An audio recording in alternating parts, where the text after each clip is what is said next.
44-year-old Phillip Rivers took to the podium today in Indy for a press conference with the Indianapolis media and the national media. What a sentence. And had this to say about coming back to the NFL.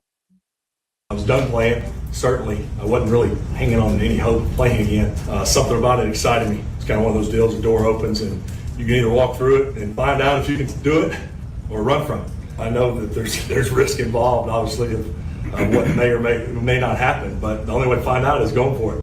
I just felt almost like it was a gift, another opportunity to play, and the dream that you got to live. You may get some bonus time, and here I stand.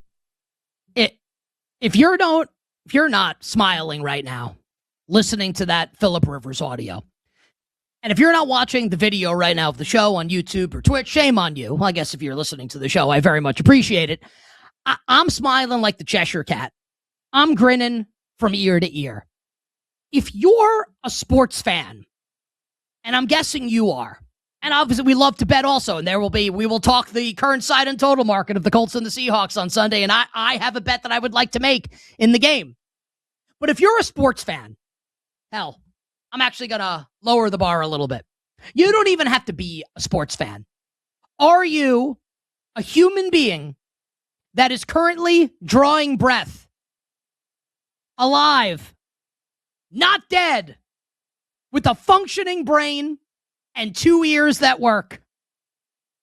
If that's the case, I don't know how you don't love this story. With Phillip Rivers out of retirement, a semifinalist for the Pro Football Hall of Fame. I can't even believe that we're at a spot where this is actually happening. And yesterday on the show, Femi and I talked about it because Rivers officially signed yesterday to the practice squad. But now, in the immortal words of the great Kendrick Lamar, since he has now spoken to the media, it's real. It's real. It's really, really real. And to quote Terry Hatcher from Seinfeld back in the day, it's spectacular. I can't even believe it. And I love each and every second of it. And it's not just that Rivers is going to be back. No. No, we're taking this. We're kicking it up a notch here. Per Stephen Holder, who covers the Indianapolis Colts for ESPN, Shane Steichen noting that Rivers could start Sunday's game for Indianapolis on the road at Seattle, regardless of the health of Riley Leonard, who entered the year as the Colts' third-string quarterback, obviously behind Anthony Richardson and Daniel Jones. AR goes out with the orbital fracture that he sustained pregame, like using resistance bands, hits him in the face, just like you can't make this up. Jones obviously out for the year with the Achilles. The team took one look at Brett Rippon and decided, no, absolutely not. Phillip Rivers, in my mind, is starting on Sunday for the Indianapolis Colts. Steichen basically said, whether Riley Leonard's healthy or not, Rivers could start. Now, there will be an evaluation period of Rivers for the next couple days. I would be pretty stunned if Riley Leonard were the Colts starting quarterback on Sunday. I'm not saying it's impossible. Leonard could start. Maybe Rivers doesn't look as good physically in the next couple days. He needs a week to ramp up. That's certainly possible. It's my expectation that Phillip Rivers will start on Sunday.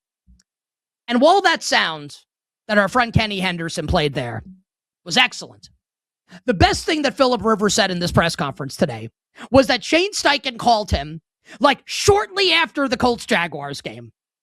So let's go inside the mind for a moment of Indianapolis Colts head coach Shane Steichen, right?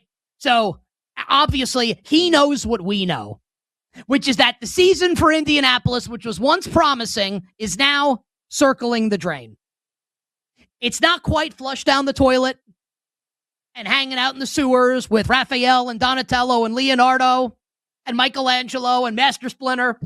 Maybe Shredder's there and Bebop and Rocksteady. I don't know. We're not quite in the sewer yet, but the season's circling the drain. And he watches Daniel Jones blow out his Achilles. And Daniel Jones takes his helmet off and he's slamming the helmet on the turf. And you know in that moment, non-contact, that it's really bad. And if we know that, Shane Steichen knows it. And Shane Steichen then watches his team get bulldozed by Trevor Lawrence and the Jacksonville Jaguars.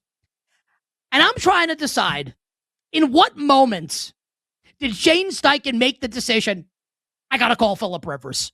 Because you know during that game, as the game's playing out, now maybe not on offense when he's calling the plays, but when the Colts are on defense, you don't think he's thinking, my God, like we traded our next 2 first-rounders for Sauce Gardner. We can't afford to, we got to get somebody. He knows Brett Rippon stinks. We know Brett Rippon stinks. So you don't think he knows? Of course they were going to go get someone. And I'm just wondering what his inner monologue was like in his head during the game on Sunday as he's trying to think like, do we think Brady? Probably not. He's making all that money for Fox. I wonder what Ryan Tannehill's up to. Tannehill? Favre come out of retirement again? Not so sure. But I don't know. That would be received by the fan base. Oh, I've got it. How about Phillip Rivers, who knows the offense, who I was with, obviously, with the Chargers. Unbelievable to think about that Shane Steichen, that's going through his head. That's what's going through his head probably during Sunday's loss to the Jacksonville Jaguars. And we're getting practice reports. Riley Leonard, full practice today for Indianapolis. I still think Rivers is likelier to start than Riley Leonard. And we will see as we move along. Like I told you, not impossible that Riley Leonard starts this game for the Indianapolis Colts. So where we sit right now, side and total market, coming up on Sunday, as I do a little refresh of my BetMGM screen, the Indianapolis Colts are currently a 13.5-point dog at Seattle. And the 13.5 is juiced towards the Seahawks, so we're almost at a full 14. Total in the game is 42.5. For context, the Seattle Seahawks 2 weeks ago hosted undrafted rookie quarterback Max Brosmer and the Minnesota Vikings, and the game closed 13. So basically, this is the betting market saying that the Colts with either Riley Leonard or Phillip Rivers are worse than the Minnesota Vikings with Max Brosmer starting at quarterback.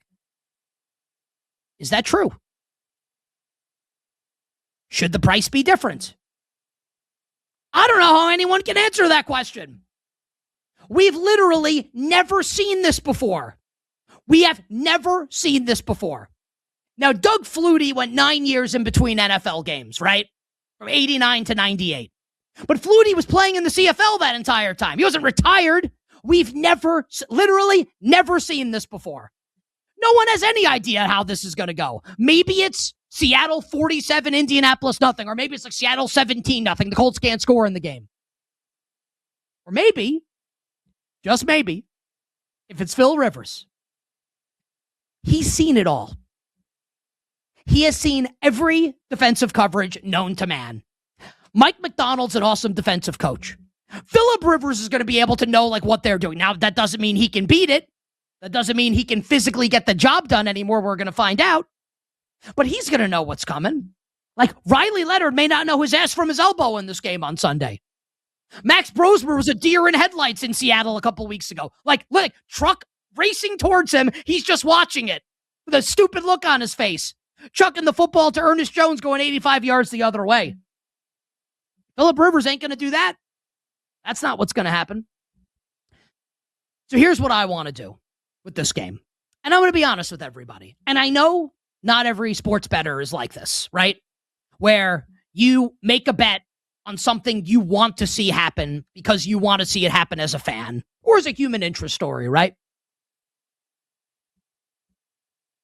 If Phillip Rivers plays on Sunday for the Colts, I'm betting Indianapolis. Now I'm going to wait for the market to move. I'd like 14.5 or more. Let's see where it goes. I'd like to bet on Phillip Rivers because I want Phillip Rivers to succeed because I'm obsessed with this story. I love the story. And I acknowledge maybe it's not the best bet of all time. No, who knows what the true number should be in the game? I have no idea. But I want to see it happen. And when it's done, if the Colts cover, I want my souvenir t-shirt. Like I rode Space Mountain. I bet Phillip Rivers in the year of our Lord 2025. And I survived.